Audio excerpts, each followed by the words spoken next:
I'd like to welcome everyone to the 115th meeting of 7th Council Municipality of South Dundas on today on Monday, March the 14th.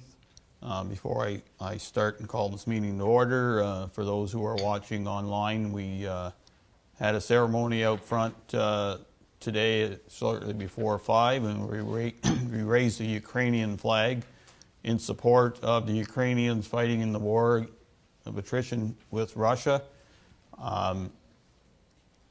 We hope that this small token will remind the residents that we live in a very free society, and those in Ukraine right now are living hell, basically, and we need to keep our thoughts and prayers with them, and any support you can give them, especially monetarily, to the appropriate agencies would probably be very much appreciated. We will keep the flag up as long as they are fighting the battle they need to fight. We call this meeting to order. We've already done our closed session at 5 till 6. Confirmation of agenda. Is there any additions, deletions, and amendments, Madam Clerk? There are 2 amendments, Mr. Mayor. Items 9E and 9K from consent are being moved to discussion items. Which? 9A and what was it? Sorry, 9G and 9K. 9G. Okay. And those items are reflected on the agendas that council does have. Okay. Is there anything further from any member of council this evening? Any disclosure of pecuniary interest and general nature thereof? Councillor Wells. I like to declare indirect conflict of interest on item 7F and item 8E. My son is a part owner of that company. Okay, thank you. Record with the clerk. Anything further from any member of council? Seeing none, any adoption of minutes from February 28th of 2022 regular meeting, please. Moved by Councillor Lewis, seconded by Councillor Mellon, that the minutes of the 114th regular and in-camera meetings of council be adopted as circulated. Any discussion on the minutes?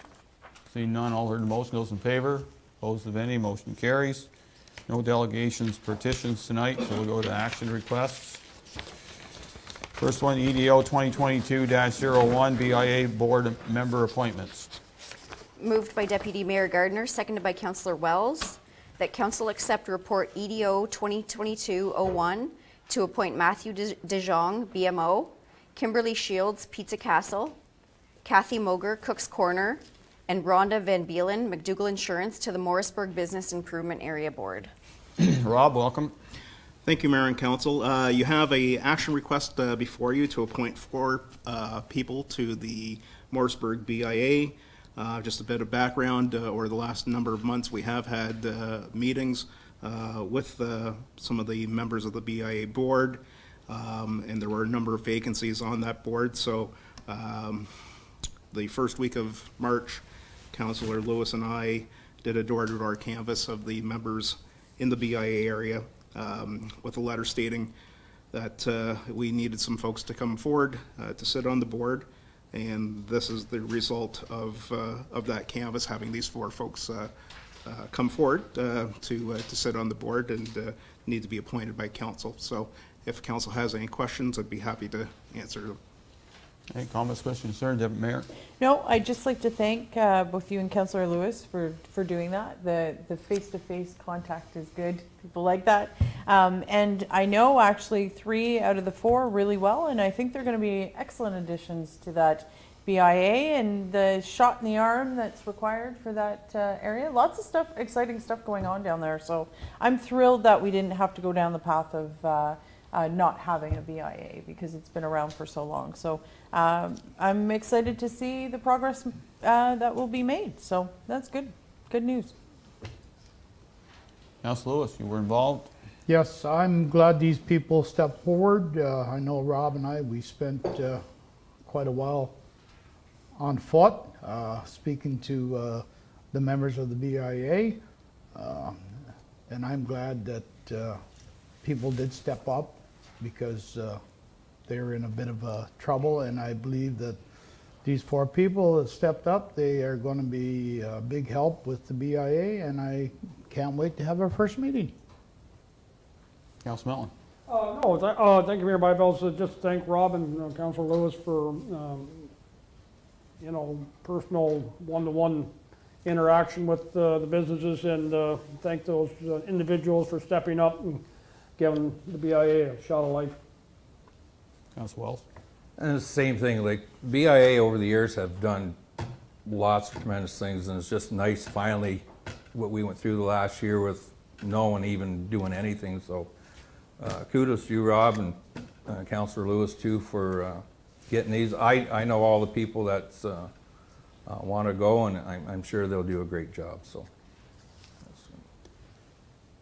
several weeks back when we were discussing the parking lot, I kind of said that the BIA was dead, and it's quoted in that. So I'm going to say today that the BIA is not dead. I'm personally like to thank, on behalf of South Dundas, Councilor Lewis, and you, Rob, on going door to door and doing what we need to do to ask these four to come on, and I'm glad that they have volunteered to help with the BIA. Always a big. I am a big supporter of the BIA. I think it has a great use in Mooresburg, especially in the old plaza.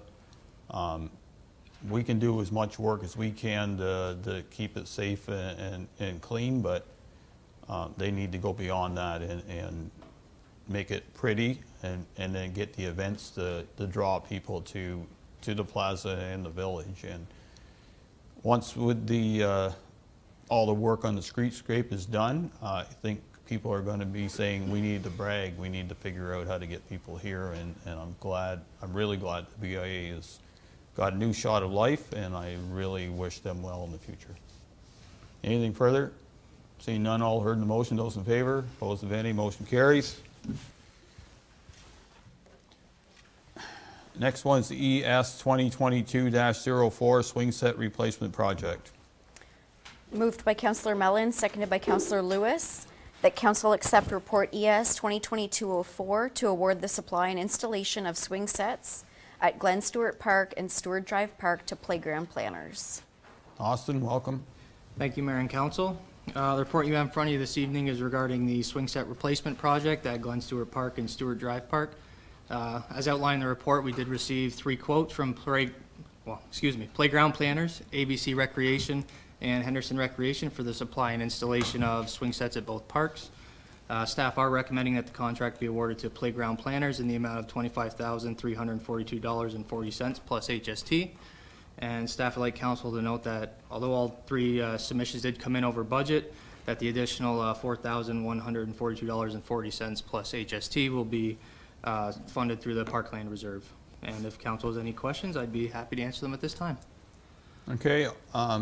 Thank you, Austin. Now, I'll ask the first question. When we had this discussion, I believe at the Committee of the Whole or Budget or somewhere, we were talking about the park on Stewart and coming up with a better plan, considering Dutch Meadows is going to have a more than likely more influx of families that will use the park. So do you have any plans started? I know you have some plans on paper here, but they're not really representative of what I would call a plan for that whole park area.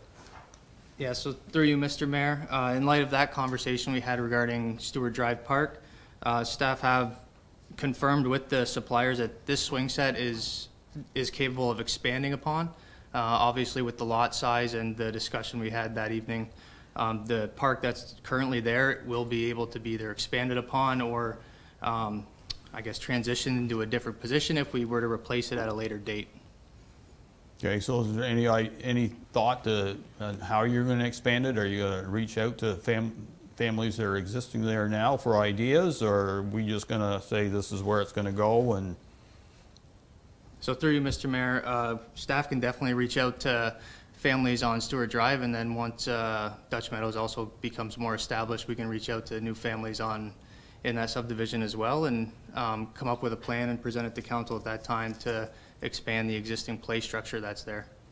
okay, so you mentioned staff. Who would be the specific staff that's going to deal with that then? Me, sir. Okay, well then say you were going to do it, please. I think that just works better for all of us. Councillor Wells, comments, questions, concerns? Well, I got one comment. It's awful crazy price for a couple swings to start with, but anyways, that's here or there. I thought that too, Councillor Wells, so it comes a long way from the ones we used to have in our backyard, I'd say. I think I should get into building these, but the 4,100 over budget, are they supplying all the cedar stuff and everything?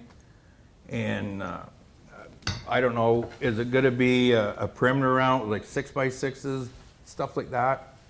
Yeah, so through you, Mr. Mayor, to Councillor Wells, they are going to install a plastic border around the swing set, as well as do the excavation, install clear stone for drainage, and then 12 inches of the wood fiber as well. Because the 4,100, if you take, I know legally, I'm sure you gotta be licensed to install equipment. You can't, I don't think we can put it up ourselves due to whatever, because I know my brother there has companies come in and put equipment in for his campsite.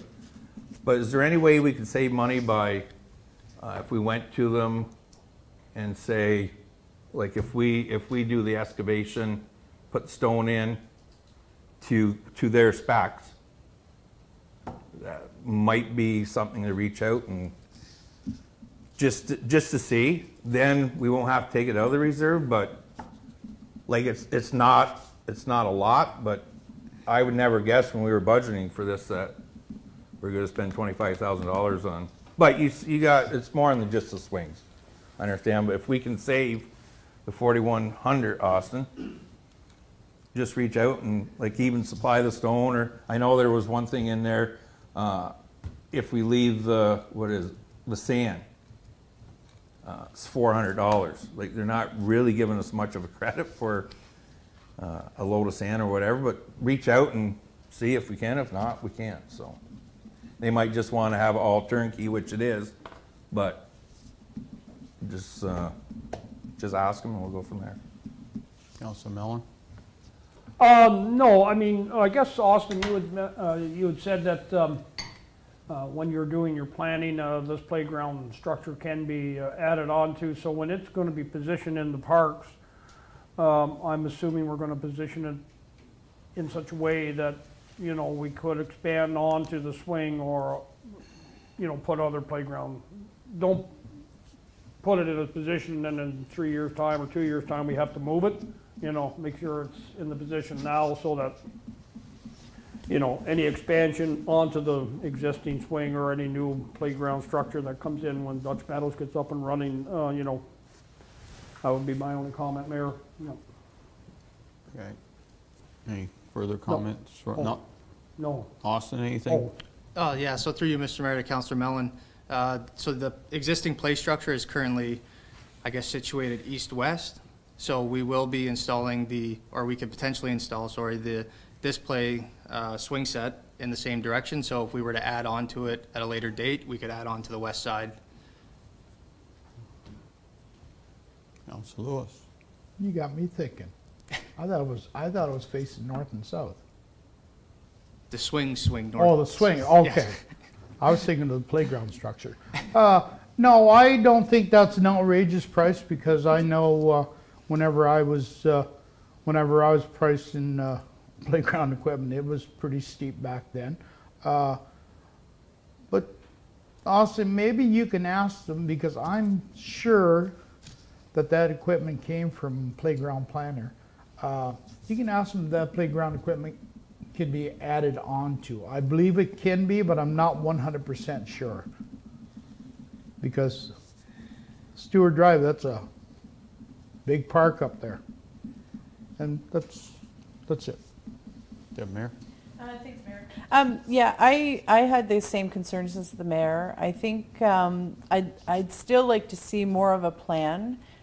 Trees are also a part of that. So to your point about not wanting to put a play structure somewhere where you can't expand it, if you haven't looked at the tree plan for the project, the park, then how do you know, because there's not a lot of shade. There's stuff in the back and then there's stuff in the front, but there's not a lot around the play structure itself. I mean, I think there's one tree there. But I'd like to see a fulsome plan because, council's optimistic about Dutch Meadows. And I hope there's lots of young families there, and that's going to put a lot of pressure on that park if it's not thought out properly. Even the bench positioning or whatever, if the kids decide that the swings are their favorite and that's where they go, there's only one rickety bench there, I think, right?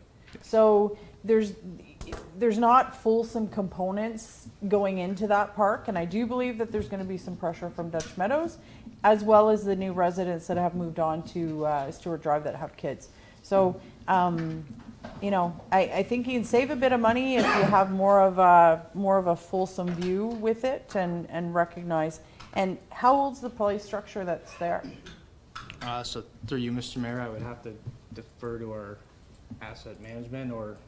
So we don't know when it would have to be replaced, right? So that should be part of the conversation. If you're going to replace one element, you should kind of know what the life expectancy is of the rest of it. It's old enough to look somewhat dated, so it's definitely not. Councilor Lewis? Structure was put in 215, 216, somewhere in there. It's not that old. Okay. I would double check, but yeah, it's, I think, like I said, brand new subdivision there that we're all excited about. That's the closest park for the kids to go to.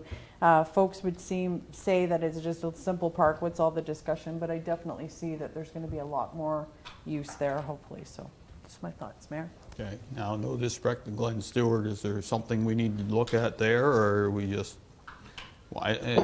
we haven't been there yet, so, and it is on its own, there's no one else. So through you, Mr. Mayor, that play structure in Glen Stewart it's not as new as Stewart Drive, but it is newer than some of our other play structures. The swing set there definitely needs to be replaced, and that was I guess the main concern was the health and safety with that existing swing set, and I know the Matilda Recreation Committee as well as a few residents in that area brought that concern forward to myself and other staff members. Okay, is it a safety concern today? That swing set, I would say yes. Well,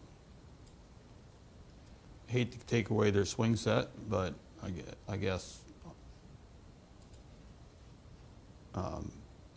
if it is a concern, and justifiably a concern, because I don't want to have the phone call next day somebody took our swing set away, then I guess, I don't know, get a second opinion or something on it. That way it's not just us.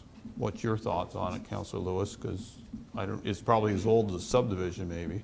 Oh, definitely. There is no swings on it now. There's no swings on it. No. Okay. It's just an old steel structure that was homemade, and there's cement abutments coming up. There's no sand or nothing around the swing set. It's of no use right now? No. Okay, then I guess you can add that to the Dundee Park cleanup, because that hasn't been done yet either. Yeah. Where the old hockey boards are. Remember I mentioned that at budget time. So spring is coming. The work list is getting long. Anything further? Seeing none, I'll hear go ahead. Yeah, go ahead. We're saying about that playground equipment was in 2015, that's over at Stewart Drive right now. So going by this, if it was made by Little Tykes, the commercial part of it, there's a 100-year warranty on it, so we should be good to go to hook that stuff up. You ever hear a warranty for 100 years? Nope. Amazing. Anyways, that's just a comment, doesn't mean nothing. Just good to go. Okay, anything further? Seeing none, I'll hear the motion. Those in favor? Opposed, if any, motion carries. Thank you, Austin. Next one, ES 2022-05, Hess Creek Assessment Schedule Update. Moved by Deputy Mayor Gardner, seconded by Councilor Lewis, that Council accept Report ES 2022-05 to amend Resolution 18-22-1227 to include the Hess Creek within the engineer appointment for a Section 76 assessment schedule update. Justin, welcome. Good evening, Mayor and Council. Thank you for having me. This is more or less just cleaning up some paperwork that might have been overlooked in the past. Monica and I, after diving a little bit deeper into this, we kind of came to the conclusion that the Hess Creek portion of the Don Haynes and branches is actually considered a separate section of that report. So as per the Drainage Act, we have to include the Hess Creek on title when we do the assessment update. So it's we had already approved to do the whole thing before, but we just need to include this in the actual resolution so that we can basically dot our i's and cross our t's and make sure everything's good to go legally. Okay, so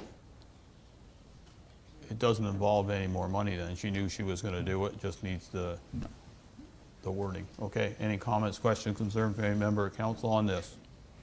Seeing none, all heard the motion, those in favor, opposed if any, motion carries. Before you leave, Justin? Yep. How did your drainage superintendent work classes go? It went really well. I don't have the results back, but Okay, what's your gut feeling? yeah, it's good. Okay, well, I like that. You got to have a good positive attitude. Okay. No, it should be good to go. Hopefully within the next week we receive. I don't know if they're mailing the results out. I was originally told that it would be automatic at the end of the course, but apparently they're mailing the results out. So. Okay, well, we wish you luck. We hope that your gut feeling works out for us. Do you learn anything? I learned lots. Made That's lots good. of good connections too. So. That's good. That's what you need to do. Learn lots, get the connections, Yeah. because connections help in that business, It any does. business. Good, thank you. Thank you. Next report, FES 2022-03 Master Fire Plan and Risk Assessment. Moved by Councillor Wells, seconded by Councillor Mellon, that Council accept report FES 2022-03 to approve the request of an RFP through bids and tenders for a master fire plan and risk assessment for the South Dundas Fire and Emergency Services. Chief, welcome. Thank you, Mayor and Council. As per Committee of the Whole back in on March 10th, we discussed the Master Fire Plan and Risk Assessment that I felt at the time should be brought forward. Due to the mandatory certification of the firefighters, I felt that this would be a helpful tool for us to move forward. I did get some more information after the meeting from a couple of the companies that do write these master plans and risk assessments. They are encouraging us to do the risk assessment first, which would be done this year, and then, if needed, a master fire plan in 2023. Both came in much under budget, a little bit under budget from what I had quoted in the report.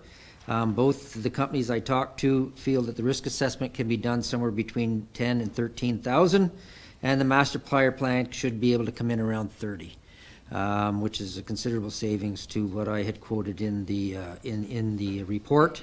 Both companies I did talk to do use bids and tenders as a process of bidding on things, so that was one of the questions I wanted to make sure that if we did put something out, that we could get them to bid on it.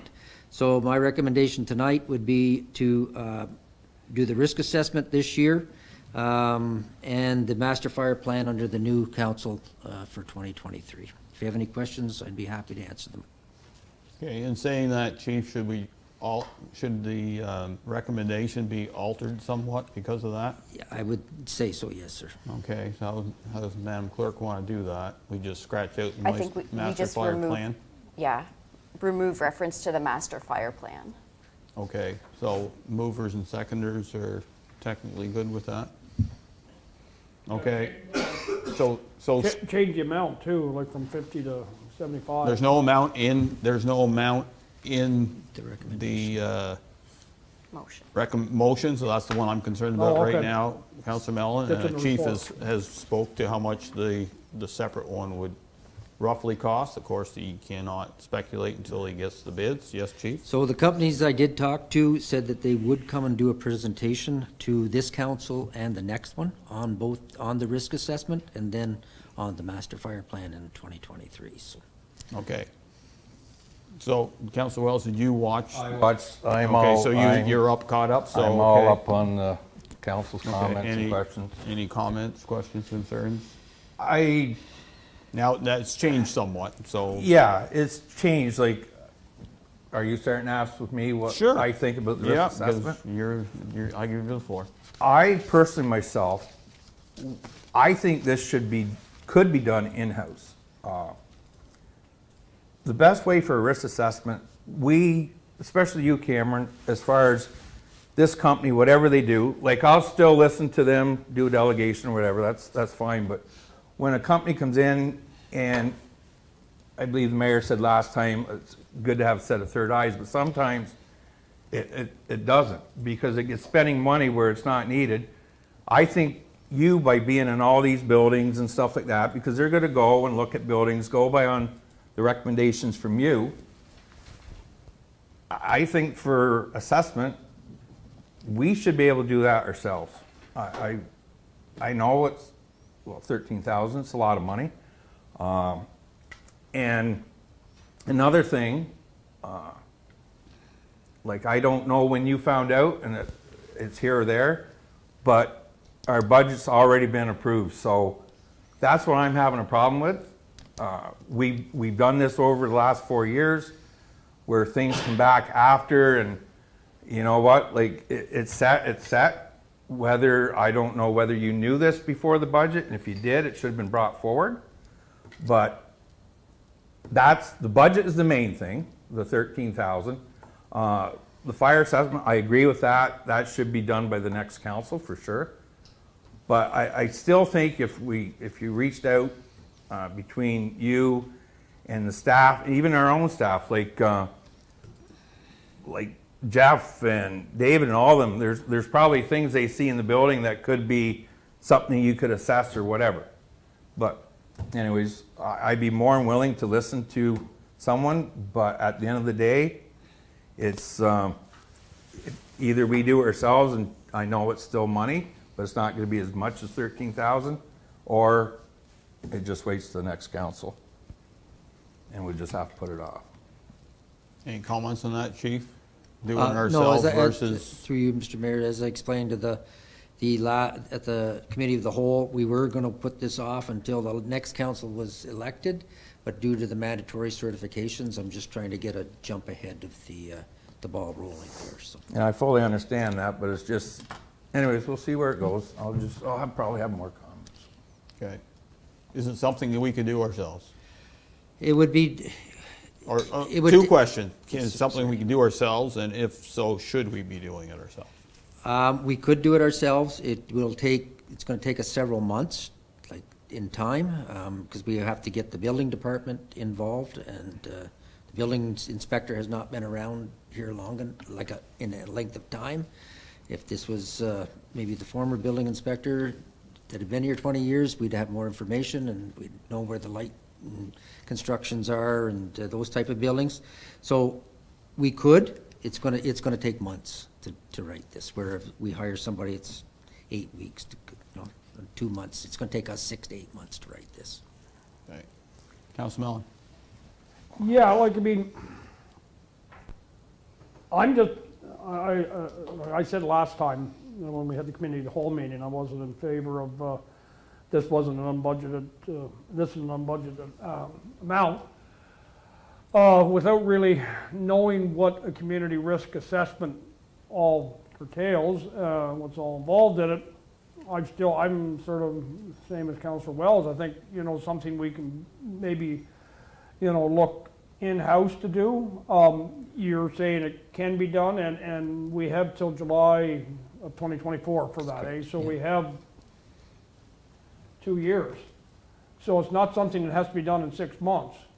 I realize we don't want to put it off any, but I mean, if we can start it and, work away at it, and, if the company wants to come in and give us a presentation, I guess, of what they're going to be looking at, but my fear, and I said at the committee of the whole, that they're going to talk to yourselves and the deputy chiefs and the building officials and public works, whoever, and, use them as their biggest, probably, source of information. And so I'm just thinking maybe we can just eliminate them and we can maybe do it ourselves. It's probably more work on the staff, but I think that's, something. So I'm still not in favor of doing the risk assessment. I would be open to listening to, a company that would want to give us a 10 or 15 minute, I guess, how you do on this sort of thing. But I'm still thinking it's an unbudgeted amount. It's less than before, but it's still, and I'm still thinking it can be done in-house, just for this, and we have the time to do it. We have, 2 years to get that done, over the course of, over the course of this time. So yeah, that's still my opinion. Councilor Lewis? I got thinking about this whenever I went home after the committee of the whole. Cameron, what would a third set of eyes do? Again, it's, Counselor, it's the professionalism, it's their job, they know what to look for. We're gonna be cold at this, so it's gonna, we're gonna make mistakes. I'm not gonna lie to you, we're gonna have to do this probably once, twice, maybe 3 times. The outcome of these risk assessments will affect the budgets of the future fire department. So I'd like to just bring in a professional, let them do it, we'll maintain it after that point in time. Well, my mind really hasn't changed from the committee of the whole. I said yes to it. And I do think, myself, I do believe to have a third set of eyes is most likely about 90% better. And they will do it much faster. So now I have no problem spending the $13,000. My mind really hasn't changed from the last meeting. Okay, I'm going to go Deputy Mayor first, CEO. Is there a possibility for a peer review? If you were to do, say we did do it in-house and then another fire station could review that document? We could ask. I'm somewhat, I really haven't changed I think it's the wrong time, honestly. I said that, we've sat around, we've learned a lot, we've listened a lot, we've asked questions a lot, and to provide a document that you're just gonna handle to a brand new council, if the majority of us are here, that's fabulous, but if we're not, then it's a lot to take in and it's a lot to hit the ground running. And it's tricky with these consulting firms. I mean, you're saying you're having conversations with them. Of course, they're going to want to get paid. Of course, they're going to want work. So, of course, they're going to say it's a great idea. They're not exactly completely unbiased. So I don't know if your peers, Chief, if I'd like to see a broader discussion peer-to-peer to just kind of see how other fire departments have done it, because I'm sitting here knowing that they're going to come back and say, you need a $10 million fire station and you need this and you need that. And I'd rather not start that conversation. Like I said it, I'd rather have a local, make sure our footprint is being utilized to the best. A set of third eyes, or third set of eyes can definitely do that. So I hear what you're saying. I think timing's off a little bit. And as far as the council, the political side of things, and I just really would like to see what we're able to do in-house and have a look at it. You are right, though. If you pass a desk every day, right, you've recognized it's the desk, you're not going to see the obvious flaws. So whether it's a peer review or something, I definitely think you're going to have a third party look at it. I'm just not willing to say that we need to pay $13,000 to do that. Okay, CEO? Just to add to the fire chief, I do believe that having somebody other than staff do the review is probably in the best interest of the municipality, just because the fact that you get more buy-in when it's not staff asking questions to council or to other staff. To the deputy mayor's point, though, a peer review might be an option as well, so that it's not a report that's written and approved by staff. It's somebody else that's kind of signing that dotted line. But I think there's a lot to it, because to the deputy mayor, we see things every day, and we sometimes don't. We have our blinders on, so we don't see everything black and white. So having somebody else that can do that, I think although it costs money, there is an investment in that moving forward. So just a thought. Okay. I'm still in the opinion that, I like that we've split it up. I think cost-wise, it makes more sense than the scary numbers we started with. Yeah, it wasn't in the budget, but we have reserves for reserves use, and if you think that's the right thing to do, then I think that's not a bad thing. I still in the opinion that a third set of eyes looking at our municipality and what we need to do to keep its safety in mind is a good thing. Peer review is one thing, but pretty well peer review is going to be like, well, I'm going to have to do the runaround anyway. So yeah, see, they're going to cost a bunch of staff time. Peer review, you're still going to be 10 grand out of the money. I'm willing to do the split now, but you know, it's council decision in the end. So, Council Wells, anything further? As far as, well, we're just dealing with the risk because. Yeah, no master fire plan. No master fire plan because no, that last one, I want to make a comment, the one back in 2014. Mm-hmm. I don't know what they paid for it back then, but that was 30 grand. That was a joke. That was the biggest waste of 30,000 in that master fire plan. If like a 10-year-old could have wrote that, as far as what I've seen in it. That's just my comment. Just had to get it out there. Okay. The risk assessment. I still believe by our own staff and by, like, Cameron, when you take a building, if you're saying about the building department, how the building's framed, right? Like, so just clarify, like, risk. Well, I know, how can I word this? If you take your risk assessment, so they're going to tell you, okay, we got 3 4-story buildings, the risks of a fire and what to expect, or like, I know with safety policies and I've been through stuff like that, even risks as far as construction risks go when we're on site, which I've done myself personally. It's probably not going to be, no, it's not going to be as wide as this, by no means.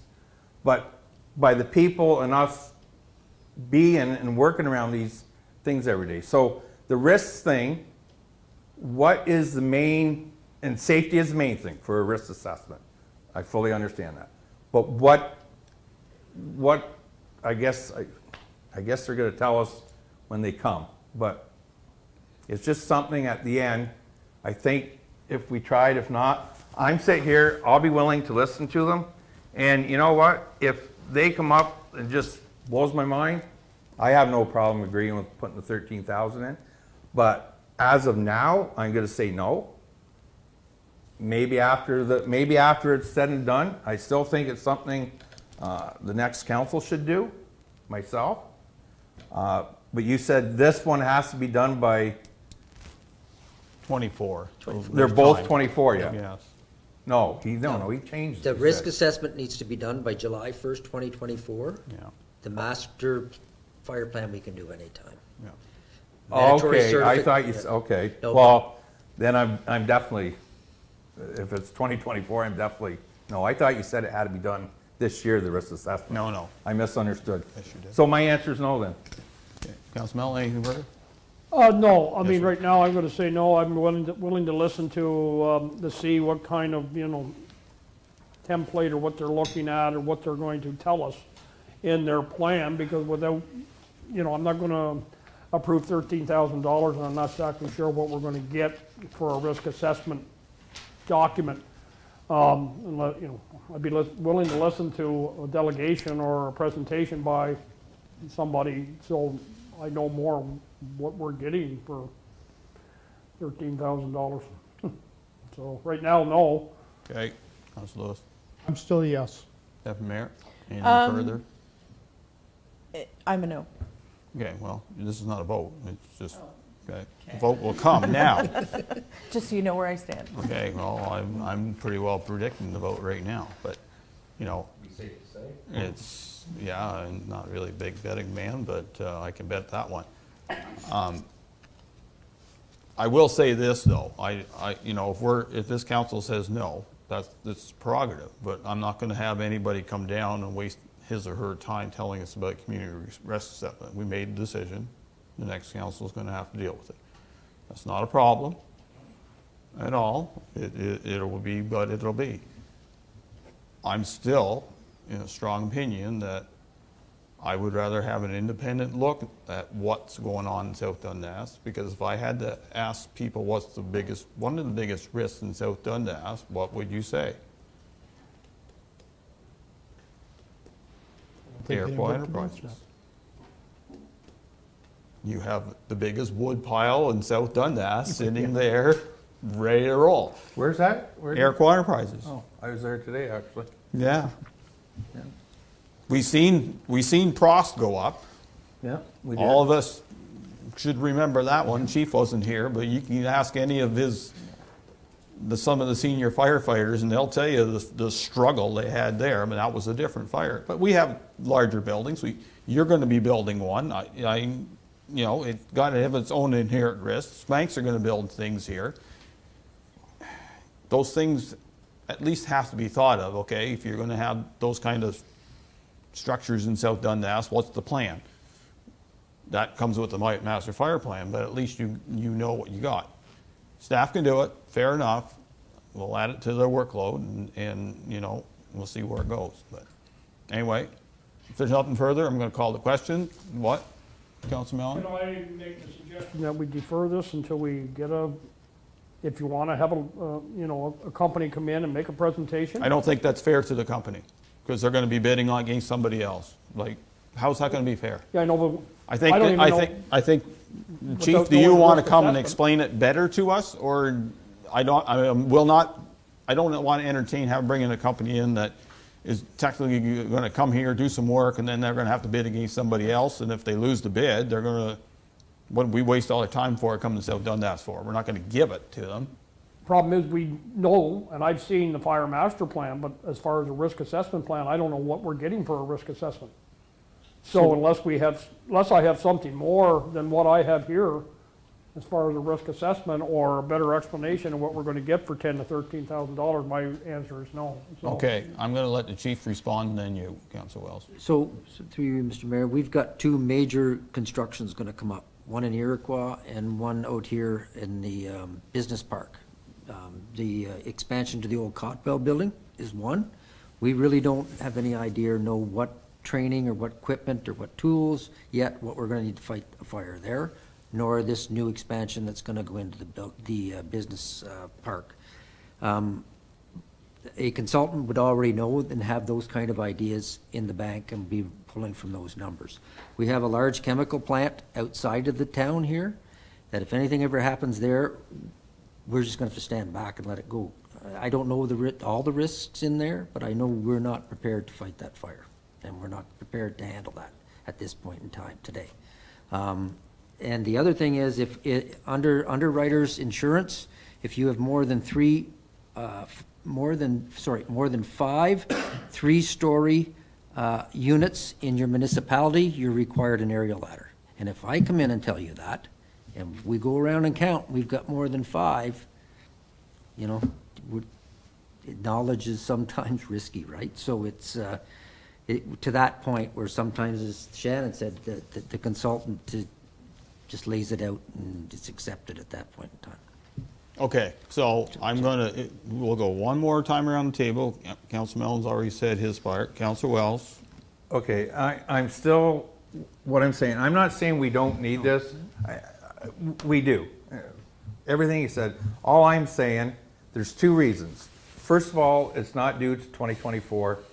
I don't think it's fair to the next council, and I think everyone's kind of saying that. It's not fair to them. So that would be one reason saying no. And even though it's in the reserve, budget-wise, but at the end of the day, we need it.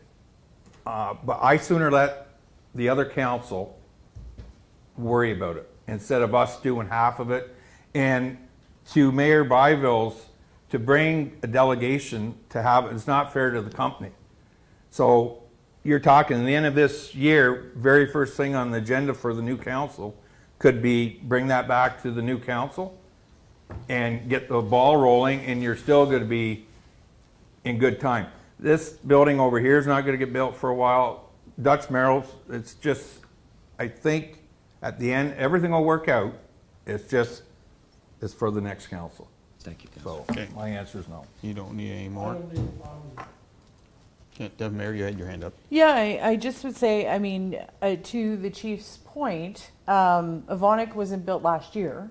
So when we're having this discussion, bringing up the fact that Evonik might burn, I take somewhat offense to that, only because if it's that urgent, then we should have been having this discussion years ago. I agree with Councillor Wells that the next council will be the one that enacts this, pushes it forward. By the time you get this report, we will not potentially be in a position where we can do much with it. And when you have reports that stay stale for even a couple of months, it's very easy to push them to the back burner, and it's also very easy for a new council to dismiss it as something that the old council wanted to do.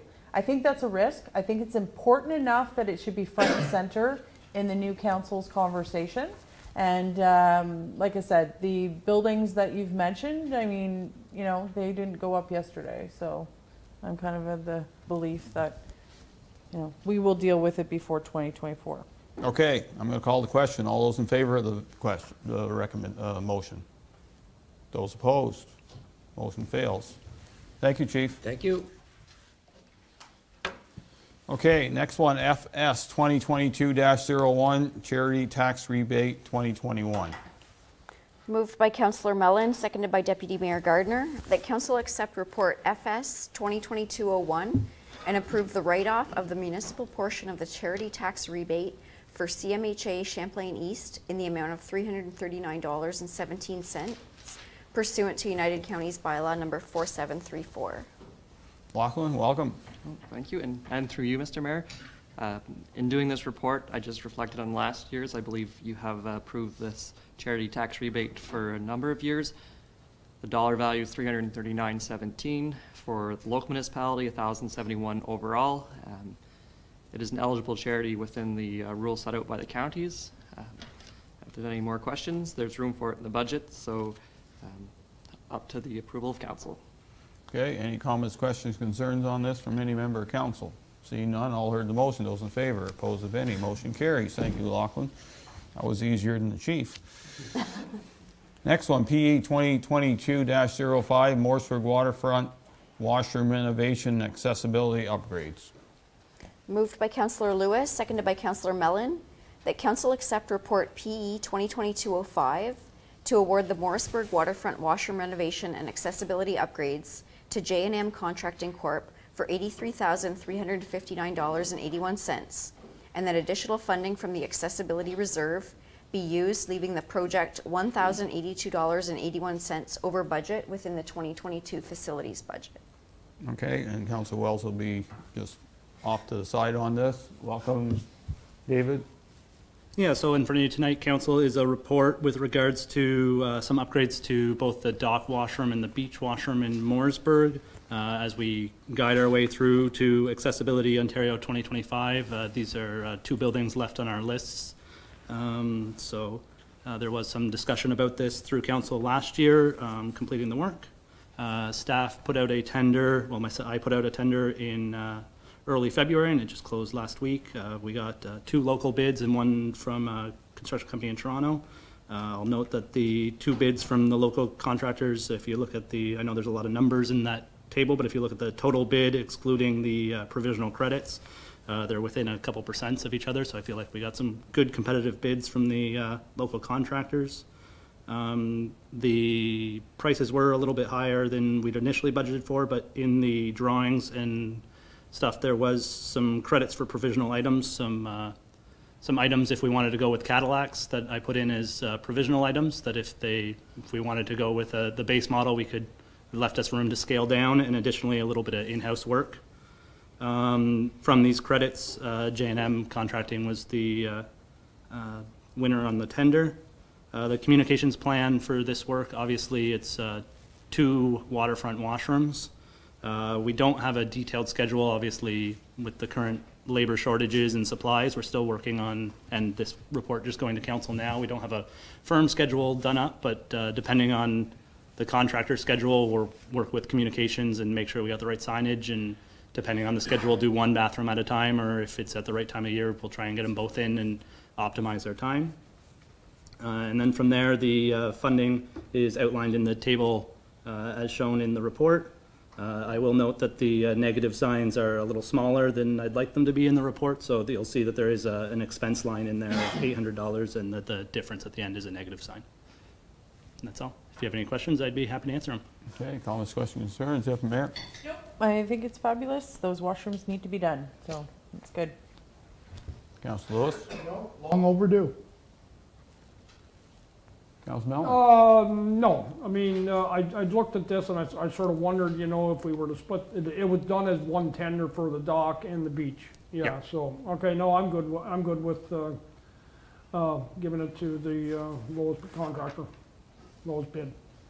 Yeah, and council had a discussion last year about when we were asking for the grant, and we're still hopeful it'll fall through, or come through, I should say, not fall through.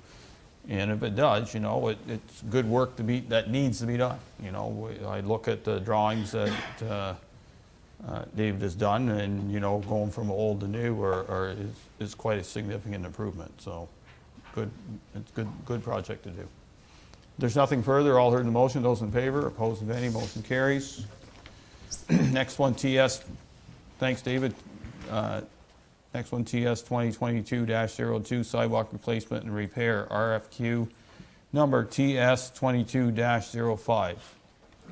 Moved by Deputy Mayor Gardner, seconded by Councillor Wells, that the council accept report TS 2022-02 to award RFQ number TS 2205, sidewalk replacement and repair to Neptune Security Services Incorporated in the amount of $160,751.11 plus HST. Welcome, Jeff. Thank you, Mayor and Council. So during the 2022 budget deliberations, staff presented, staff being myself, presented year 4 of the sidewalk replacement plan, where we're removing old network sidewalk and replacing it with 1.5 meter wide accessible sidewalks throughout the municipality of South Dundas. So this year brought us back to Mooresburg. The roads identified were Farlinger Avenue, Park Street, and I added in a provisional for in front of the post office, because it does see a lot of traffic going from the post office over to St. Lawrence Street. The reasoning for that was to make it enticing to get the meters up, to make it worthwhile for companies to come in and bid on the project. So this was published through bids and tenders, with 6 companies submitting bids. I have not presently worked with Neptune Security Services. However, the counties have in numerous other activities, one being Centerline Painting, came back with great reviews of the company. I did follow up with their 3 references that they provided in the bid submission, with all 3 companies offering great feedback. Very timely, they pay attention to closing dates, and they do great work when it comes to concrete work. So at this point, Mr. Mayor, I can answer any questions that you may have. Okay, so just to encompass it, the provisional item is part of the package and is close to the budgeted number, right? So through you, Mr. Mayor. And this, no comment to you, and maybe it's the way it's constructed, and I don't know who puts this together, but spreadsheets need to be on one page. So I'm not sure who put the 2, like, you can't read it that way, so not blaming.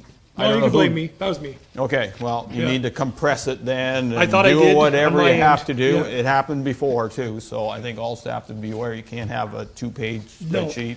I thought it was on one page, but but it didn't work out. So that's on me. So so through you, Mr. Mayor, the original scope of work for Farlinger Park and Mod was identified in Appendix A for sidewalk replacement, and then with the provisional to keep the meters around 850 linear meters, I added in front of the post office just to make it enticing. Yeah. So Neptune came in as the low bid for the initial work on Farlinger Park and Mod. However, Signature Contractors came in as the low bid by $8,000, I believe, somewhere by $7,000 in that area. Sorry, I'm on the wrong side. $13,000 higher, lower. However, if you add them all up for the total budgeted amount of $170,000, Neptune is still below budget by $8,000. Okay, that's good information. Okay, you have Mayor? I think, nope, it's It's good? Councilor Lewis? Nope. Walk Councilor on. Mellon? Councilor No, it's good that we're under budget. And anyways, I had one thing, like I believe it's, what, $6,400 that we're gonna save. But in the agenda here, it's getting put down on the roads. I had that written in there, but once I got down to that part, I took it out. So anyways, no, it's all good. Good to Okay. go. All heard the motion, those in favor, opposed nay, motion carries, thank you. Don't go too far. Don't go too far. Hey? Oh, he's got to get his other file, okay. Next one, TS 2022-03, double surface treatment tender results. Moved by Councillor Mellon, seconded by Councillor Lewis, that Council accept report TS 2022-03 to award RFQ number TS 2204 for 5 roads to be reconstructed with double surface treatment and fog seal to Miller Paving Limited in the amount of $951,000, $951,152.60 plus HST. Jeff again. So thank you, Mayor and Council. So during the 2022 budget deliberations, again, I presented the roads capital projects. Identified was Pleasant Valley, Smith Road, Chanette, Ridge, Kugler, Markle, Saddlemeyer as a provisional. We did have a committee of the whole meeting on March 3rd to review the pricing, how that it did come in over budget. So I presented to council what my thoughts were by eliminating Kugler and Markle. I need to update council that one cost was omitted by myself and the deputy treasurer in preparing that committee of the whole report, that the cost for Saddlemeyer was not included in the overall big picture of the project, which right now we have a shortfall of $35,000. That's but doing the pipes, the culvert work, and the roads that we identified in the committee of the whole. Now, I believe that I can find cost savings. We've already seen it with the sidewalk program. And then I've received more competitive pricing for our granular to do the Pleasant Valley East side, which is going to be microed. So we're going to see a cost savings in doing that. So I believe that we will be able to bring that down to closer to a zero deficit than at the end of this project. And I can answer any questions which you may have. Did you talk to the counties and how much it's going to cost you to do the micro yet? I have. Have they brought it to counties for a final? I have it in the package. You know the numbers. I know the numbers, and we're definitely within budget for the micro side, and with the granular work, I'm planning on seeing a cost savings for gravel needed to complete that micro side of things. Yeah, the savings on the micro is enough almost to offset what you're at. That's as far as we can really go because it's not public information, but it's a good number, let's put it that way. And if those who are worried about the over budget, I would say 90% of it's dealt with.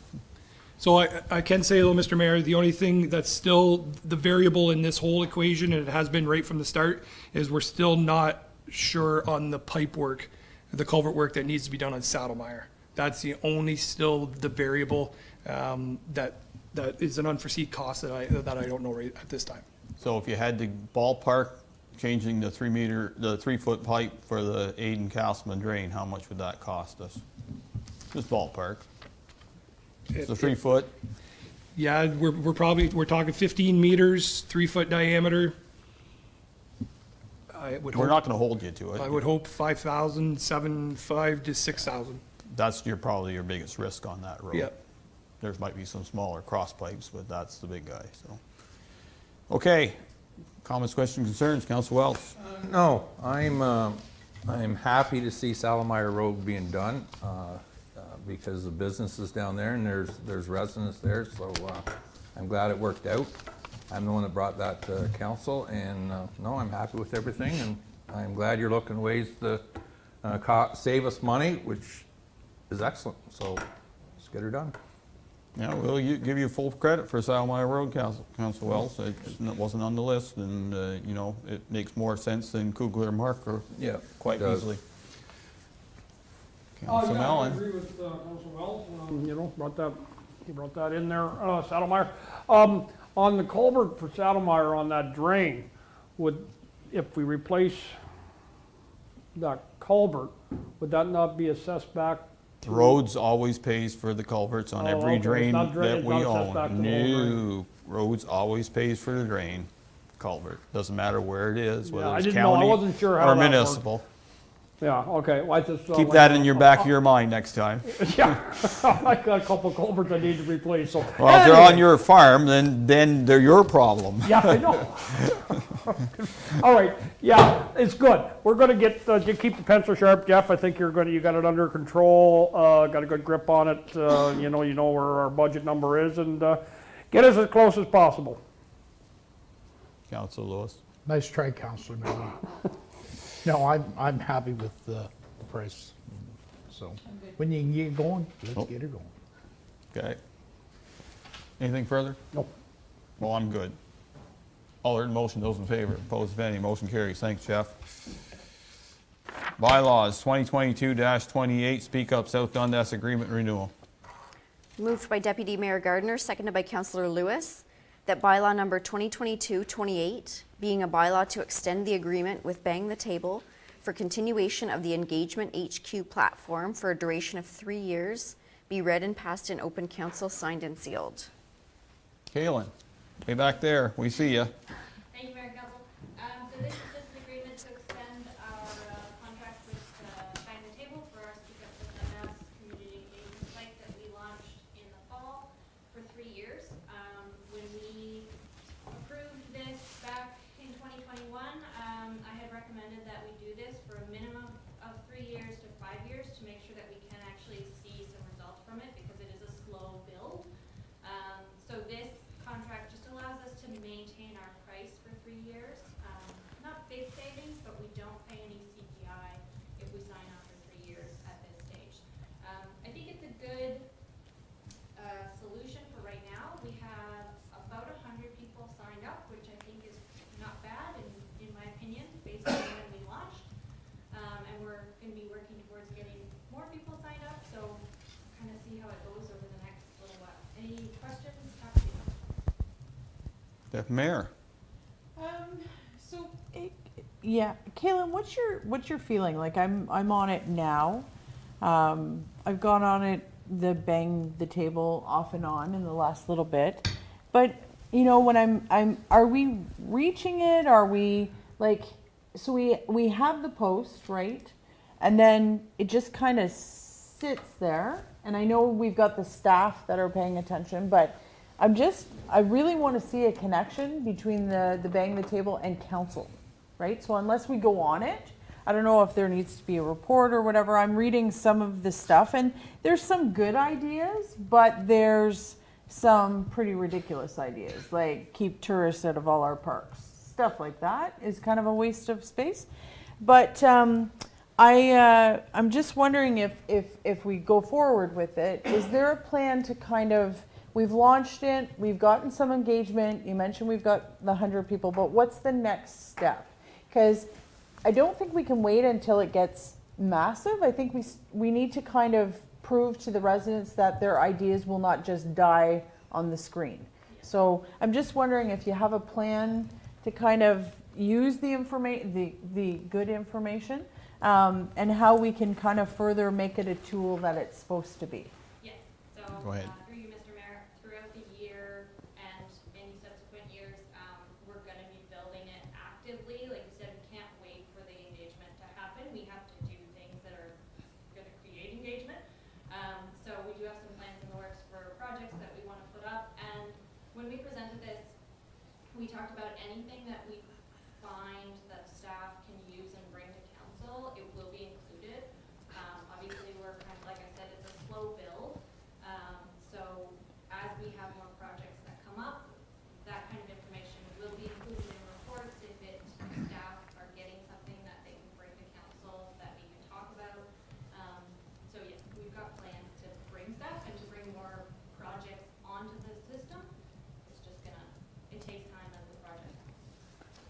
So I'll give you an example. You've got somebody who, you know, obviously wants council to look at the fees for recycling electronics and the metal and that type of thing. The only thing I don't like about this is there's no way for the staff to, or maybe there is a way for the staff to message the person back and give correct information. So you have it on here. It's kind of, for people that aren't familiar, it's almost like having a sticky note of people's ideas on a board. And I love, don't get me wrong, I absolutely love the concept, but I'm not seeing the people that we wanted to kind of engage and give the staff the ideas, right? And move forward. And I understand we're at the beginning, but how long have we had this? A year, right? It's been a year? We've only launched it in the fall. So Okay. we launched it early November. Pandemic, it seems like 20 years ago. Okay, so that's my only thing. I believe it's a useful tool. I was one of the people that, you know, I look at it, but I'm just worried that it's just getting stagnant. So that's my concerns. Councillor Lewis? So whenever, excuse me, whenever we get something on bang the table, can we can get back to that person? Yeah, there's lots of ways to interact, depending on the type of tool that we're using, but we can communicate. Okay, then, yeah, I don't have an issue with that. Thanks, Councillor Mellon? So we launched this in November, you say, Caitlin? Yeah. So it's got, to be honest with you, I didn't think we were getting much bang for your buck on this with a year's worth under our belt with only 100, you know, residents. I'm a little leery on committing, well, you know, signing on for another 3 years at $7,500 a year. Yeah, we can get out of it. But do we pay, do they require it on a yearly basis or all up front? No, it would be an annual basis. Yeah. Paid before or after? We pay on, like, every May. Okay, so once we pay the 75, if we pull out, do we get any portion back? I don't know for sure, but I would say no. Okay, so basically, that's the cutoff date for a year. Go ahead. Yeah. So, you know, yeah, we join on for a year, pay $7,500, and we, you know, unless we get some more, you know, some kind of feedback or we, you know, report back to council. Like I've never been on the site myself. That's a fault on my own, I guess, but that's fine. But you know, for people to go on there and you know. Right now, what I'm thinking it is just a place to vent, unless it's coming back to council on a regular basis in some kind of condensed Reader's Digest version of a report. It's really not worth it to me. Not for 100 people for 7,500. Comments? For you, Mr. Mayor, I do want to caution council, we did know going into this that it was going to take time. And when I say time, I mean years. When we do a survey, we saw, like when we were planning for the master plan survey, the highest survey count that we had ever gotten prior to doing the master plan was about 400, and that was once in maybe 5 years. So we know that engagement doesn't always work well, which is why we wanted to explore the bank table option, because it gives different avenues to do engagement.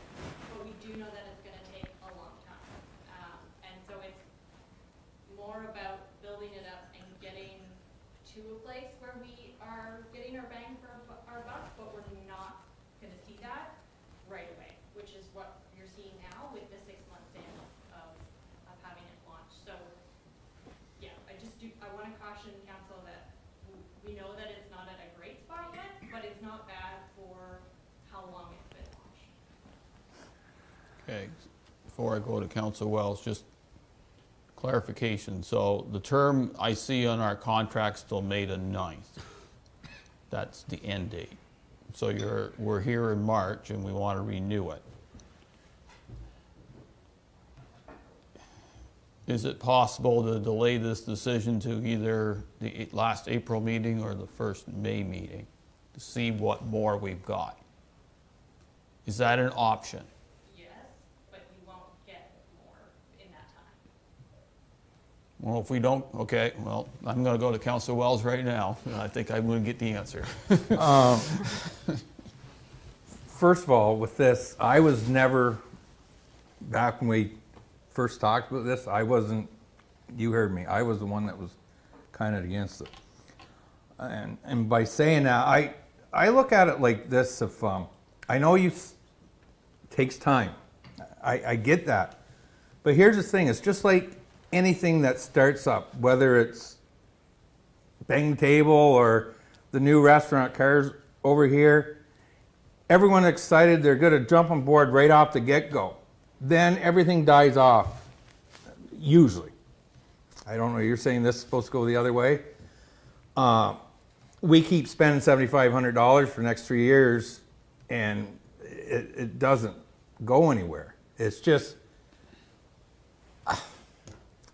like, I've been on and seen the comments and that, and I agree with Deputy Mayor about getting back to us and stuff like that. We don't really, we see it there, but are we actually, how do you address all the things? Do the 100 people they put in say, well, speak up, well, do they know they're being heard? Or they are, like, they go back and say,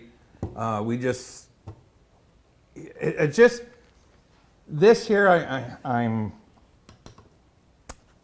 having a hard time with. Mayor Byville's maybe closer down, like another couple months. I read the agreement there, and when it comes to termination, when we send them that check, there's nowhere in this contract we're getting any of that back. So that's, when it's paid, it's paid. I'm glad to know it's only 1 year, not for the full term, which helps. What else I have written down here? I just don't think it's something that is going to work. I hope it would. I really do. Like, it's something like this, you get the input from the residents and that. But I don't know. I'm just borderline here. So. Okay. Further comments? Yeah, actually, the other issue is too, and I like the technology, I like the engagement piece. I do have concerns though, because it's being limited which staff are using it. So we have a recreation master plan that is been out throughout the community. That would have been a heck of an awesome time to kind of connect it to this Bang the Table to, we're still working in silos. It's driving me a little crazy, I'm going to be honest. This stuff needs to be connected to everything. So we have the budget. So, you know, Sean posted something about the budget. Doesn't look like anyone gave feedback. Tell us your ideas, and then we got the compost. And that's it. So there's no cross-reference. It's if council is approving a tool to be used, then it needs to be used by the entire staff, not just one or two. And Kayla, I commend you for trying this and for bringing a tool that is innovative and different than what's seen. I think that is a very important element of any discussion we have. But if it's not just public buy-in, if our staff aren't going to buy into it, then what's the point? It's pretty hard to support. So I'll be honest with you, I was pretty excited, and I'm not so much anymore, and I'm pretty prepared to put the $7,500 somewhere else. Anything further? Anything further? I'd be willing to let this go till the meeting in April and see if there's any more, but I'm not in favor of it right now. Anything further? I'm the same way. We'll wait till see before we sign that check for the 75, May 10th or whatever it is, and we'll go, like, I'll give you that, and hopefully maybe something, but till then it's no for me. Okay, so do you want to wait to April 25th, or you want us to vote on it tonight? If you don't have the confidence to get any more than 100, I can't support it either. 100 people is not enough. You've got 11,000 people in here, and 100 people are telling us what to do. I'm way out to lunch on that one. In my opinion, through you, Mr. Mayor, I don't think we'll see a lot of Okay, then you've heard that, so I'm going to call the question. All in favor of the motion? Those opposed? Motion fails.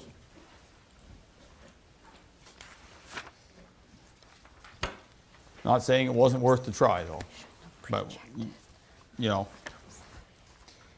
Next one, 2022-29, execution of the Iroquois Beach Septic Sewer Upgrades Contract. Moved by Councillor Wells, seconded by Councillor Mellon, that bylaw number 2022-29, being a bylaw to execute an agreement with David Brown Construction Limited for Iroquois Beach sewer septic upgrades for design and construction services, be read and passed in open council, signed and sealed. David, anything further? No. Okay, so basically council has decided to go ahead with this. This is just the contract. So if there's any issues with the contract, please let me know. Comments, questions, concerns? I'm good with everything, Mayor. Okay, I'll call the question. All in favor? Opposed, if any? Motion carries. Thank you. Next one, 2022-30, tower agreement renewal with Xplornet Communications, Inc. Moved by Deputy Mayor Gardner, seconded by Councillor Wells, that bylaw number 2022-30, being a bylaw to amend and renew an existing structure agreement with Xplornet Communications, Inc., be read and passed in open council, signed and sealed. Go ahead, Madam Clerk. So by way of background, through Mr. Mayor, Council since 2012 has had an agreement with Xplornet for towers in 3 different sites. This one specifically tonight is with respect to the tower at the Matilda Hall.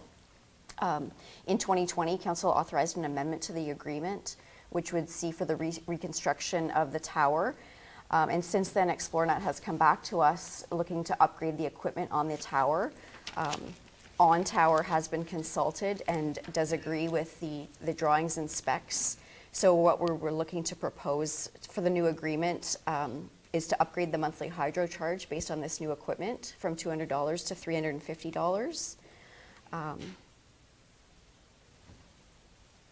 And then just remove the clause which references the reconstruction of the tower, because that has since been completed. Okay, any comments, questions, concerns on this tower contract? Seeing none, all heard the motion. Those in favor? Opposed, if any? Motion carries. Thank you. 2022-31, playground planners contract execution. Moved by Councillor Mellon, seconded by Councillor Lewis, that bylaw number 2022-31, being a bylaw to execute an agreement with playground planners for the supply and installation of swing sets at Stewart Drive Park and Glen Stewart Park in the amount of $25,342.40 plus HST. Austin. Thank you, Mayor and Council.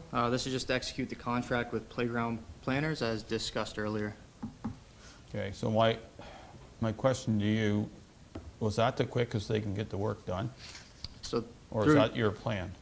So through you, Mr. Mayor, the supplier indicated that was the quickest they can get the equipment and get it installed. Okay, fair enough. I know things are, sometimes it's true supply issues and sometimes it's good crux to get things done later, but okay. And you're gonna come work on planning other things as we go along? Okay. Yes, sir. Any comments, questions, concerns on the contract itself? Seeing none, all heard the motion. Those in favor? Opposed, if any? Motion carries. Next bylaw. Thanks, Austin. Next bylaw, 2022-32, Mooresburg Waterfront Washroom Renovation and Upgrades Contract. Moved by Deputy Mayor Gardner, seconded by Councillor Lewis, that bylaw number 2022-32, being a bylaw to execute an agreement with J&M Contracting Corp. For the Mooresburg Waterfront Washroom Renovation and Upgrades, be read and passed in open council, signed and sealed. Any comments, questions, concerns on the contract? Seeing none, all heard the motion. Those in favor? Opposed, if any? Motion carries. Q. 2022-33, short-term rentals. Moved by Councillor Wells, seconded by Councillor Mellon, that bylaw number 2022-33, being a bylaw to license and regulate the operation of short-term rentals, be read and passed in open council, signed and sealed. Okay, you have to wait a second until I get to that page.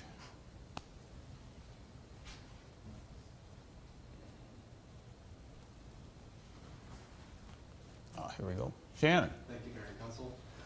So we've had a lot of discussion on the short-term rentals in 2021. back late 2021. Council did approve the bylaw for short-term rentals.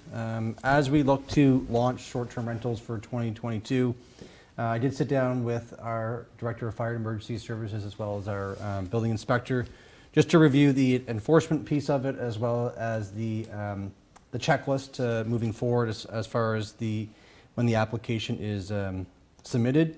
You'll note in my report that there is a few changes that we've made because I don't believe the intent of council was to include beds and breakfasts as part of our short-term rentals. So we have amended the definition in there to exclude short-term rentals.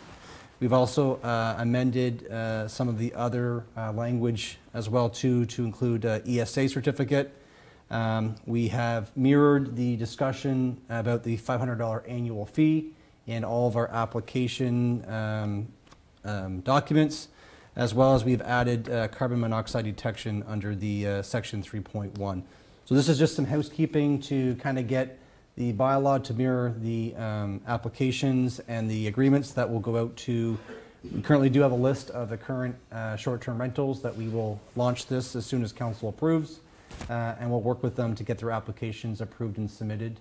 Our process is that upon a submission of an application, our fire and our building will go out to inspect the premise based on the guidelines that are in the bylaw. From there, once it's approved and signed off, it will go to our clerk's department for the payment as well as signing off to issue the license. So if council has any questions, I'm certainly answer them. Okay, so just to bring council up to speed, I've been prodding some behinds on this one hard, trying to get the short-term rental bylaw somewhat enacted, and I'm glad staff have reviewed it. I think the upgrades are reasonable and fair. In my thinking, you know, it's not like if we pass this tonight that they have to be licensed tomorrow. I think we had to give them time to get to where they need to get to, and whether that's the 1st of June or whatever, that makes common sense. You know, we have a core base there that's not, for the most part, are not giving us headaches. However, you know, we can't give them a full year. I think that's unfair to not only the new ones, but those who are using those premises, because there are some, you know, safety concerns that are addressed in our bylaw, and some other neighborhood issues that can occur and actually do occur. So that's kind of the basis of where this is going, and I know we had a good discussion when we had this bylaw enacted back in November, but sometimes you have to review it to make sure it's done right. And as I said, you got to give time to those current owners to make sure they get up to a licensing level to do so right. So my comments, Deputy Mayor. We had these discussions, but we had it so long ago, so thank you, Mayor, for getting it to the table. Again, it's hard for our community. We engage them with feedback, and then they wait a long time. Now we're on the cusp of high season when they're going to be booking, and we're going to throw this on their lap. So I would just kind of caution that, to the Mayor's point about, I know we can't take another year, but there's people that are getting ready with this, and now they're, you know, we're kind of disrupting. It would have been much better to do it at the November of last year. So I think as long as it's not heavy-handed, as long as staff are comfortable with the feedback they received on the original interaction, and they're comfortable that this is the document that is not going to penalize, but is strictly for safety, we can move forward. But I definitely would like, we lost momentum because we were working on it and then we weren't, and people maybe assumed we decided not to do it. So I think that there needs to be some allowance in there for folks to catch up. I think would it be safe to assume, Shannon, that staff will work with the current owners, especially Absolutely. The current owners, Yep. you know, reasonably. Absolutely. You know, if they push back, well, that's unfortunate, but, you know, and I wouldn't get real excited. In the end, they can always come to council and beg for more time if it gets ridiculous, but Councilor Lewis. No, I think The housekeeping was good. I think it needed just a little bit of tweaking, and I think we are there. And I know staff will work with whoever, so no, that's good. Thank you. Councilor Mellon? No, I mean, it's, we got, I think everything, I'm good with it. Councilor Wells? Good, I read through it, and we had a lot of discussions on everything here, so, yeah. And two, as far as working with people, because we did put things on the back burner there for a while, like, it's just, I think you'll have to play case by case how they come in, and I know we can't favor one or the other, but sometimes you might have to come back and say, well, this one's really trying and it just needs a little more time, but other than that, I'm good with it. Okay. Anything further from staff? Okay. Seeing none, all heard the motion, those in favor? Opposed, if any, motion carries. Thank you. Consent agenda, please. Moved by Councillor Mellon, seconded by Deputy Mayor Gardner, that all items listed under general consent section of the agenda be adopted as presented, save and except for 9G and 9K moved to discussion items. Okay, so tonight's consent agenda, we have a key information report with Harvest Fest continuing on in Williamsburg this fall. Chamber of Commerce are coming with a trade show in 2022 to work with staff on, and an update on the Iroquois Civic Center repairs, and I thank David and his crew for the work they've done on that. Drainage update from Justin, fleet repair document from Jeff and his mechanic. We have building bylaw monthly statistics. Letter from Ministry of Northern Development, Mines, Natural Resources and Forest over floating accommodations. Information on South Nation Conservation Authority Municipal Information Day. Letter from Minister of Infrastructure on introduction to Getting Ontario Connected Act 2022. All heard the motion. Those in favor? Opposed, if any, motion carries. Boards, committees, discussion items. County Council, none was to be had. We have County Council next week. Cemetery Board, Council Wells. No meetings, Mayor. Iroquois and Business Group.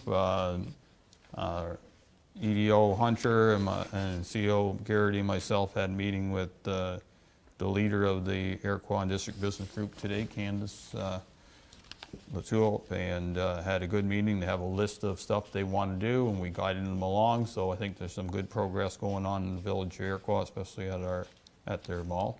And I thank Candace for all her work and leadership. Mooresburg BAA, anything further? No, just we got our new members now. Shannon and I will be contacting them to set up a meeting ASAP. Okay, so in theory, they were supposed to have an annual meeting in February, so. That didn't happen. Okay, so I think I guess you need to start reviewing the Constitution. I think Rob's going to work with them to come up with a plan to get from where they are to getting to where they be. Okay. I'm a little stickler on getting things done, but they operate with a good fund, and I wish them all the good in the world. I think it's a great way of getting things done. South Nation Conservation Authority? No, the report in here for the information, simple information days in the general consent. There's a meeting this Thursday, and the AGM is still scheduled for April. Okay. Did you ever get an agenda for that day? Can you get staff to send out agendas? Because I need to see if I'm going to attend, what I'm going to get educated on. For the information day? Yeah. Okay. Please and thank you. Washroom Waterfront Committee? They had a meeting March 9th. I was not able to attend, but the majority of the meeting was spent planning the event they'd like to hold in the summer. Okay. So Iroquois Waterfront Committee is meeting next week. No, they're meeting on Thursday. I'm not sure. I won't be there to attend, but from what I see of their agenda, they're going to discuss their projects and stick to that and review the terms of reference, which is not a bad thing. So at least they're starting to focus on what they need to get done. South Branch Community, Carmen House. Yes. Can I add to the South Branch? Sure. I just actually had a conversation with Tracy on Friday. So they are putting a new submission out for next applications, which I believe are due March 25th. So once we receive them here, we'll send them to the South Branch Committee for their review and approval, and then the minutes will come back to council. Okay. Well, March 25th is the deadline for the new application? Yeah, I believe we have it on our website and everything right now too. Yeah. Okay. Dundas County Archives, no meeting. Tourism Advisory and Economic Development and Doctor. Okay, Let's just so go down the list. we met March 8th for the Tourism Committee. Had a really good meeting. The minutes aren't in the meeting, and I think what I'll do is I'll wait until the minutes come to council and I'll pull them for discussion. The Economic Development Committee, same thing, but we did have actually a pretty good discussion around affordable housing and being able to attract workers to the area. So I'll probably pull their minutes as well. And the Doctor Advisory Committee, I defer to Shannon. We have sent out another letter to the minister. If we don't hear anything by the end of this week, we'll probably look at incorporating maybe our MPP into this conversation, or look at trying to set up a conference call or something with the group. Can you CC the rest of us that were on that? Yeah. Yep. Okay. That's it? Yep. Okay. Is there any thoughts of going to another level of government for funding? For this whole thing, or the doctor doctor? recruitment? Because there's We did. there's things yeah. in the air that others are going to do that. Yes. And we're looking back here thinking we're doing our own. I'm not sure how that's all going to play out. Shannon, do you want to take that? Yeah, I mean, we were very aggressive in our delegation, but we need to be a little bit more heavy-handed than we've been. So the other discussion I will be coming to council probably later in May is I did have a conversation with a lady who's part of the Vibrant Communities, where they've actually laid out some pillars that they're looking at collaboratively in SDNG. One of them is being health services. So there might be a possibility in the end of April or May where we can actually have more people on board in pushing our governments for some rural health care services moving forward. So, okay. I think the problem is, though, we may have missed the opportunity. We had put out a request. They had offered participation in a pilot, and we were not as heavy-handed as we should have been. Okay. Well, I'm not going to sit here and toss blame, but I just, with things kind of in theory, and I'm going to put theory in brackets, quotation marks, the COVID ending according to the Premier, health services downstairs should open up, because I remember the old days and that place was full, and now if you go there's half a dozen there. Yep. And I know it's a different set of doctors and that's okay, but something's going to give here. I can sense that people are going to. There's a whole bunch of people that have put things off, but they're going to have to give in someday. Tidal wave. And the tidal wave's going to come. Yep. And that's going to be a challenge to the clinic themselves, but not only them, but the residents of South Dundas. And here we are, 3 years after we made our strategic plan to say we were going to get more health care in South Dundas, and we haven't done as good a job as we could have. But not blaming, but just it is what it is. Okay, that's it? Yep. Okay, I will make a comment on the homeless and the housing issues, because I know we got taken to task in the leader last week, and yes and no. I know that counties have to work with the City of Cornwall on housing, and there's 4 people on counties that go to a joint services liaison committee 4 times a year to try to make sure that they know that the counties exist, and I've really pushed that as hard as I could. We will certainly keep that in mind, especially now that Cornwall and area housing has been put into the workings of the City of Cornwall. It was separate, and for those who don't know what they do, they actually looked after the Iona apartments in Iroquois and the Morris Glen up here, and then Williamsburg's on their own, and they do some other ones around the county. So there is space by Morris Glen to build more. There's space in Williamsburg to build more, but we need to make sure that the upper levels of government through the city know that those are there, and I will continue to work on that file. It's a challenging file because the city tends to think of the city first, and there was a prime example where they built on 9th and McConnell, and that was a great build. I didn't have a big issue, and then all of a sudden they got more money and the city found more land on Pitt, and that's where it's going. And I said, where's the rest of us? And so to say that counties are doing nothing is a yes and no answer. There is money from the county budget going into housing. I think it was $1.8 million if I had looked at it right. However, it's not fixing the problem. And you know, if we can, even if we build more accommodation at Morris Glen and Williamsburg and anywhere in Iroquois for seniors, it makes a population get out of their house into there, and then a younger family can get a possible starter house to go into. We as municipalities aren't going to solve this crisis overnight. You know, to spend $500,000 for a house in the village of Mooresburg or in Iroquois is a lot of money. Yeah, Williamsburg's probably a bit less, but that, you know, and it's just a different environment. But even the rural areas are expensive, and it's people moving in that have the money to do so. And the cities are behind. And I went to the OFA or Dundas Federation annual meeting of agricultural meeting last Friday, and the president went there, and they wanted, you know, to profess to try to save every bit of farmland for farming. And I said, well, that's a good righteous cause, but you got to kind of balance it out. The cities have to grow, and if you don't let the cities grow, there's nowhere to put the house, and that way there's no supply, and that means demand is high. It's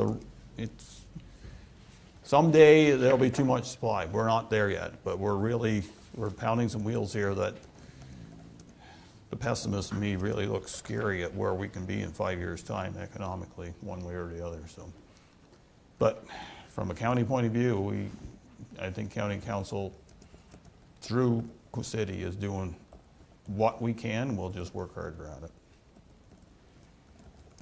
it. My rant for tonight. Sorry about that. Okay. Moving on, compliments and complaint report. You had pulled?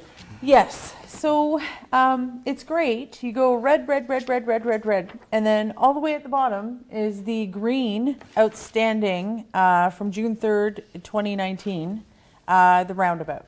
So I'm just wondering if we can have staff kind of do a KIR maybe next meeting, give us an update on what's been done, and then move on it, because we've talked about the roundabout. If it's a no from the counties to fix it up or whatever the case may be, I'm looking at it, all the good work, and then you come down to 2019 and it's just kind of sitting there. It needs to be actioned, and it needs to be taken off this list and actually dealt with. So that was just kind of my 2 cents. Okay.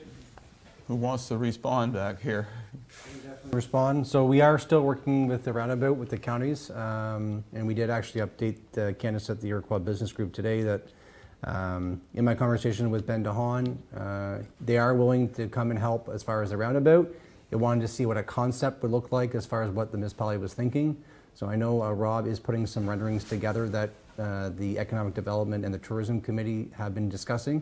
The plan will be is to bring it to the Iroquois Business Group as well to get buy-in, and then we'll definitely sit down with Ben and possibly some other community businesses to look at if we can get the rendering to a finish. Yeah, I mean we need to push this. Yep. Because the minute that it's done here, we look Yes. somewhat ridiculous having, you know, being able to build Yep. this and then not deal with that. Absolutely. So I'd like it to be taken off of this list and actually with the timeline and stuff. Okay. Go ahead, Madam Clerk. Just through you, Mr. Mayor, to Deputy Mayor, it is kind of a work in progress, and I was thinking some things we will do a monthly KIR with it, just to mention any trends, any observations that we've observed, things that we're dealing with. Also to include a legend and possibly change, as you'll note, any of the temporary solutions have been indicated as closed as per CAO, just different color code that, so you know that it's actually not permanently done. It's temporary fixes given the winter months. So I think we can improve it every month and just build upon it. I think it's great. It just wasn't so much the comment on that, because I think it's great. I just don't think the roundabout should be there, and I think we should just get on with the roundabout, because it's going to come up the minute that we're completed in Mooresburg, and rightfully so. People have been fairly patient, but we need to just finish that project. And I mean, I'm the same way. If it's not front of center, sometimes I forget, but that's one of the projects I'd like to be. We talked about it a lot. I just like to get it done. Okay. If you need work at counties, then the two of us can work with the county staff. We don't want to we've pushed it enough. I kind of just saw it here. It was their first roundabout, so they learned a lot between that one and going to Long Sioux and then coming back here. Now we had a lot to do with this one. And I don't think you can compare the two, because this one had a lot of lessons learned from this one. Absolutely. And if we're going to do anything major in Iroquois, it's going to cost this. And then Councilor Mellon's going to get excited we don't have a budget for it, which is fair enough. He's laughing, but he knows exactly what I'm saying. So we're going, maybe what we need to do is come up with an intermediate plan. But if we want to do the fancier plan, and Rob mentioned it today, and I think it has some merit, we may have to find somebody else's money to help fix it good.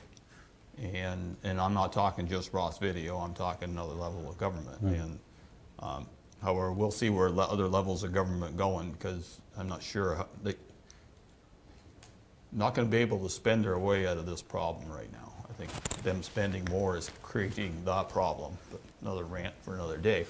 But anyway, it was, as I said, that was mentioned today. I was at that meeting, and we have to do something. You're right. I'm not denying it. Something has to be done. We have to keep on doing what we're doing. That's for sure. Even if we do it, I don't care who the hell does it, as long as it gets done. Nothing worse than what happened several years ago, where it just became a weed-infested mess, and somebody rightly so let us have it. And I just don't want it to be dropped. Like I feel like if it keeps getting pushed off, then it's just going to be pushed off and on to the next council. I mean, it's bad enough. No offense to anyone, but it's bad enough we had to look after it whenever it wasn't technically our round. I'd really like it to not be 3 councils that have to deal with the poor Iroquois roundabout. So it will be added to the unfinished business list to be prodded every second week, for sure. Any comments from here? No, I agree. I mean, it's this dog is. It's ran its course. So, yeah, at least get us some kind of plan. What's going to be happening? Where the money's coming from? Counties, a partnership with us and the counties, and maybe private, or let's get some kind of game plan so that we at least know where we're going, how we're going to fix it, or finance it, or keep it on budget. Okay, Councillor Wells. Yeah, I got not really too much to say about this. I definitely like the way seeing this report here. It tells us exactly, there's things there about the roundabout. Well, that should be taken care of. But other than that, everything it looks good. At least we're all up to date on things, what's going on. I take, for example, I wasn't going to bring it up, but since Deputy pulled it, on the building part, on these permits, it states here it was $7,800 that was taken in for these permits. It just looks, that fee looks low for what the permits are. Not saying they're not right, like you got 3 new dwellings at 1.2 million and that. I know square footage comes into play when you're doing your building permits or issuing them. It just seems low for what the work is. But, I know David's looking at me there, but I'm just saying. You've strayed a bit, Councillor Wells, because this wasn't part of the poll. No, I know. But if I pulled it, that would what I was going to ask. It just seems low for what's out there. But other than that, everything's good. Well, we're looking forward to one big build someday down the road. Councillor Lewis. Yeah. I know you, Mayor, and you, Deputy Mayor Gardner, you'll keep the heat on the roundabout counties. I have faith in both of you. ready to get Okay, if there's nothing further, Jim McDonnell, Seniors Community Grant, Deputy Mayor. Yeah, so I noticed this one. We had, Shannon remembers, or CAO Garrity remembers our discussion with about the man shed. I saw this. I thought, wow, what a fabulous connection. So you probably already thought of it, but I just wanted to make sure that that's good. we could do something with that, because it, you know, when you read the purpose of the grant and getting folks back out in the community, it's perfect. Yep. So I'm hoping that staff will see it worthy enough to perhaps put things together and apply for it. Any comments? Nope, certainly it checks a lot of those boxes that we've been discussing, so definitely something we'll get on with that. Okay. Put that on the list too then. What is that project? Man shed. Okay, I'll remember that. You write it down, make sure you I write it on. Tara's not here tonight. Okay, no notices of motion? Okay, ratification by law, please.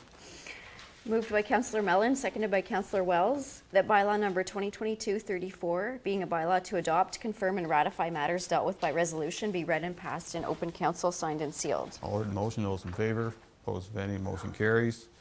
Before I ask the clerk to read the adjournment motion, I'd like to thank council for their work tonight. I'd like to thank all staff for their work here and not here, and I'd like to thank the audience for participating in our meeting tonight. Adjournment motion, please. Moved by Deputy Mayor Gardner, seconded by Councillor Lewis, that council now adjourn at 7:52 p.m. to meet again at the call of the chair. All heard the motion, those in favor, opposed if any, motion carries. Thank you very much.